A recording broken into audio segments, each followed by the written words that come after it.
নমস্কার, কেমন আছেন সবাই? আশা করছি সবাই খুব ভালো আছেন। আমরাও কিন্তু বেশ ভালোই আছি। বারটা ছিল শুক্রবার, বেলা তখন ওই 11:30টার মতো বাজে। সকাল সকাল বিপান বাবুকে রেডি করছি। আমরা যাব একটু নিউকানে, অর্থাৎ ওই এম্বাসিতে। আমাদের দুজনের ভিসাটা গত 1 মাসের মধ্যেই শেষ হয়ে যাবে, তাই যাব রিনিউ করাতে।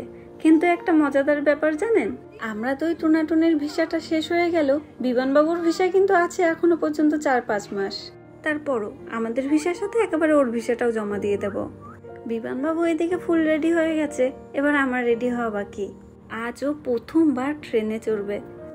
ও ঘুরতে বড্ড ভালোবাসে, তাই তো সাজুগুজু করে ভীষণই খুশি হয়ে গিয়েছে। যাবো আমরা 3 জন। ওর পাপা আমাদের দুজনকে রেডি হয়ে স্টেশনে দাঁড়াতে বলেছে, আর ও হাফ ডে করে স্টেশনেই আমাদের সাথে দেখা করবে। ইতিমধ্যে ওর একবার ফোন চলে এসেছে, এইবার হুটোপাটা করে আমাদের দুজনকেই বেরোতে লাগবে। দাঁড়ান, বাইরে আজ ভীষণই বৃষ্টি পড়ছে, বেশ ঠান্ডা ঠান্ডা হাওয়াও বইছে। ছেলেটা আমার প্রথমবার বাইরে এত দূর আজকে জার্নি করবে। ছোট্ট মানুষ, ঠান্ডা লেগে গেলেই সমস্যা। বিমানের ক্যারিয়ার ব্যাগটার উপর দিয়ে ওর একটা টাওয়াল জড়িয়ে নিই। আমরা আজকে টাটা যাব, আমরা আজকে তিনগালি যাব না বাবা। না, বেশ দেরি হয়ে গেছে, এইবার বেরাই। আগেই বললাম না, বাইরেটা বেশ ঝমঝম করে বৃষ্টি পড়ছে, যেতে যেতেও সময় লাগবে। স্টেশন থেকে আমাদের বাড়ির দূরত্ব ওই 15 মিনিটের মতো লাগে। তারপরেও আজকে বাচ্চা নিয়ে হেঁটে যাব, তাই একটু ওই হয়তো 30 মিনিটের মতো সময় লেগেই যাবে। নিন, স্টেশনে পৌঁছে গিয়েছি, আর ও দেখা মাত্রই আমার থেকে বিমানকে নিয়েও নিয়েছে। কাওয়াগুচি থেকে আমাদের স্টেশনে পৌঁছাতে ওই 30 মিনিটের মতো সময় লাগবে। কাওয়াগুচির পরে স্টেশন আকাবানে, আর আকাবানের থেকে ট্রেন চেঞ্জ করে আমাদের ডেস্টিনেশন ইয়োনোহামাচি স্টেশন। চলুন এবার ট্রেনে ওঠা যাক। এইখানে ট্রেনে ওঠার এই নিয়মটা আমার বেশ ভালোই লাগে। সব সময় যারা ট্রেন থেকে নামবে তাদেরকেই আগে নামতে দেওয়া হয়, এবং যারা ট্রেনে উঠবে তারা আস্তে ধীরে পরে ওঠে। এতে করে আর ধাক্কাধাক্কিটা হয় না যে আমি আগে উঠবো আর আমি আগে নামবো। আপনারা ছোট ছোট শর্ট ভিডিওগুলোতে অনেকেই কমেন্ট করেছে দেখলাম, বিমান যেহেতু জাপানে জন্মগ্রহণ করেছে, বিমান কোথাকার নাগরিকত্ব পাবে। যদিও তাদেরকে আমি কমেন্টে রিপ্লাই দিয়েছি, তারপরও দেখি আপনারা প্রায় এই প্রশ্নটা করতে থাকেন। বেশ কিছু দেশ এমন আছে যে সেই সব দেশে জন্মগ্রহণ করলে বাচ্চারা সেইখানকারই নাগরিকত্ব পেয়ে যায়, কিন্তু জাপান তাদের থেকে একদমই আলাদা।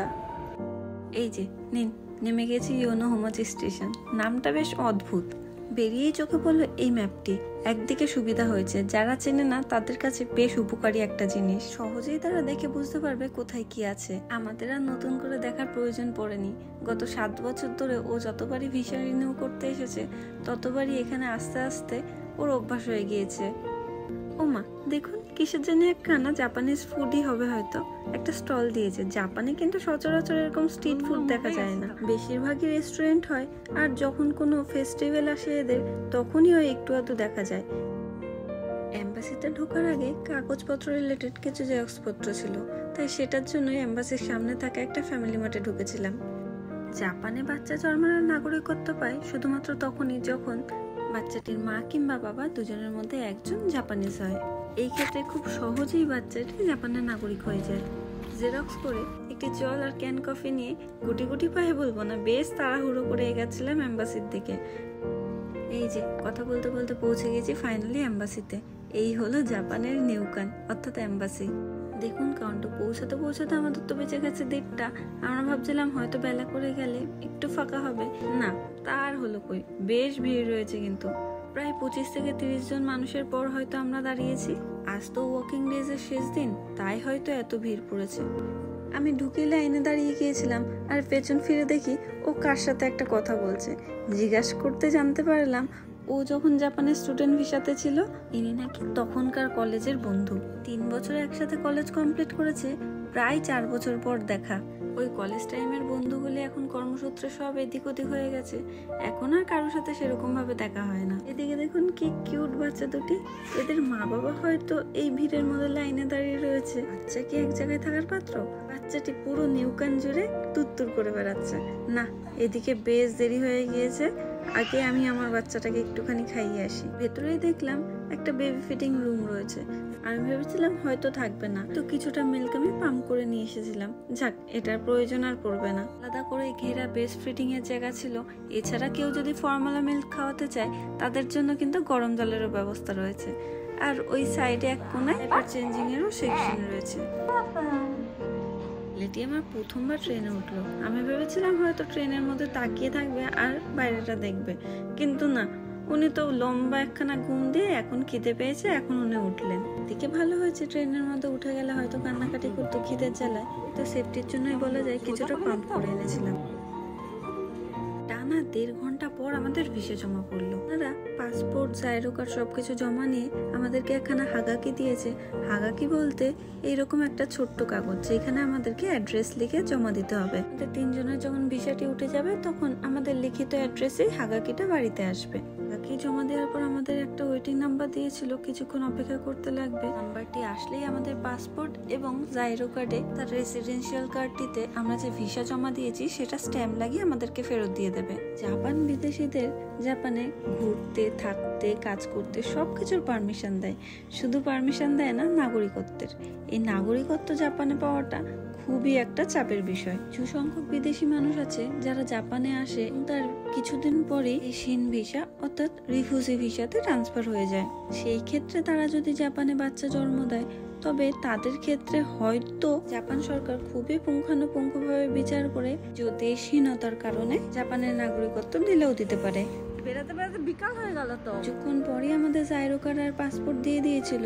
আমরা ভেবেছিলাম ট্রেনেই ফিরবো, কিন্তু ওর বন্ধুটা বলে সেই নাকি তার গাড়িতে করে আমাদেরকে বাড়িতে দিয়ে আসবে। ওই যে আগেই বলেছিলাম গত 4 বছর পর দেখা, এই 4 বছরের ঝুড়িতে যত গল্প জমে যায় সব বোধহয় আজকে বলেই শেষ করবে। তাই হয়তো আমাদেরকে বাড়ি পর্যন্ত দিয়ে আসবে। যাক, একদিকে ভালো হয়েছে, ওর মনটা আজকে খুব খুশি খুশি থাকবে। এতদিন পর বন্ধুর সাথে দেখা হয়েছে বলে কথা। চলুন বাড়ি যেতে যেতে বাকি কথাগুলি বলা যাক। যদিও এই কথাটা কতটুকু সত্য সেই বিষয়ে আমার কোনো আইডিয়া নেই, তারপরও এক বন্ধুর কাছ থেকে এই কথাটি শোনা।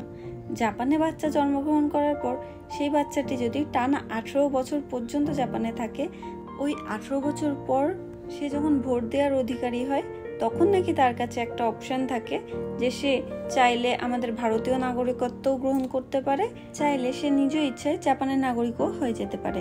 বন্ধুটির গাড়িতে যাচ্ছি, বন্ধুটির পরিচয়ই তো এখনো পর্যন্ত দেয়া হয়নি। বন্ধুটির নাম আমিলা। সে একটি শ্রীলঙ্কান ছেলে। গত 7 বছর ধরে সে জাপানেই রয়েছে। এটা শুনে একটু অবাক হয়েছিলাম, এই 7 বছরে নাকি সে একবারও পর্যন্ত বাড়িতে যায়নি। তবে এই 7 বছরের মধ্যে সে অনেক কিছু অ্যাচিভ করেছে। সে জাপানে একটি নিজস্ব কোম্পানি খুলেছে। এছাড়াও সে জাপানে বসে নিজের দেশে কিছু টুকটাক ব্যবসা করে।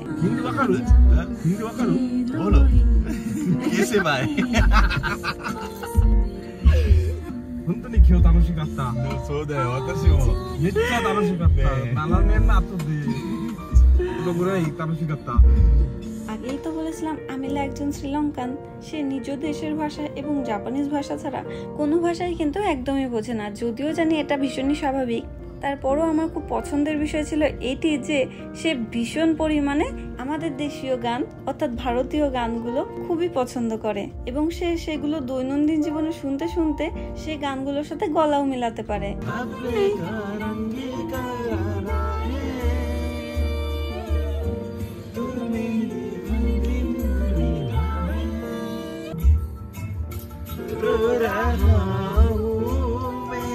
কানো জন্য দামিনী লজ্জা পেয়ে গেছে। আমি তাকে বলছিলাম সেই গানটির মাধ্যমে তার গার্লফ্রেন্ডকে ডাকছে।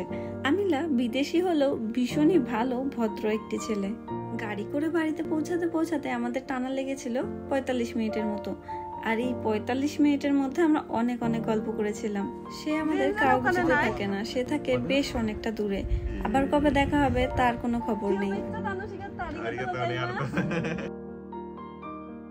এই এত কথা বলতে বলতে পৌঁছে গেছি বাড়িতে। বন্ধুটিকে বললাম তার কোনোদিন ছুটি থাকলে একসাথে আড্ডা দেব। ছেলেটি আমাদের এতটা দূর এসে বাড়িতে দিয়ে গেল। তাকে অনেকবার রিকোয়েস্ট করলাম আমাদের সাথে ঘরে যেতে, কিন্তু সে যাবে না, বললো অন্য কোনো দিন। চলুন তাহলে আমরা গুটি গুটি পায়ে ঘরের দিকে এগাই। আর শেষমেশ আগেও বলেছি আবারও বলছি, আমরা যেহেতু ভারতীয় তাই আমাদের ছেলেটিও ভারতের নাগরিকত্বই পেয়েছে। এখনো পর্যন্ত ফিক্স কোনো প্ল্যান নেই যে ফিউচারে আমরা জাপানে সেটেল হব কি ইন্ডিয়াতে ফিরবো, তাই আমরা এখনো পর্যন্ত জাপানের সিটিজেনশিপ অ্যাপ্লাই করে উঠতে পারিনি। যদি কখনো অ্যাপ্লাই করি সেটা তো আপনাদের সাথে অবশ্যই শেয়ার করব। এই ছোট্ট মানুষটাকে নিয়ে এতখানি রাস্তা ঘুরে আসলাম, মাঝে মাঝে শুধুমাত্র খাওয়ার সময়টা জাগে আর বাকি সময়টা পুরো ঘুম দিল, আর এখন ঘরে এসে ড্যাব ড্যাব করে তাকিয়ে রয়েছে। এইবার এনা শুরু হলো খেলার সময়, এই চলবে। তাহলে আজকের ভিডিওটা এখানেই শেষ করছি। ভিডিওটা ভালো লাগলে লাইক করে দেবেন, আর আমার চ্যানেলে যদি নতুন হয়ে থাকেন প্লিজ চ্যানেলটা সাবস্ক্রাইব করে দেবেন। তারপর সবাইকে টাটা বলে দাও, বাই বাই। আবারও দেখা হবে পরে অন্য কোনো একটা ভিডিওতে।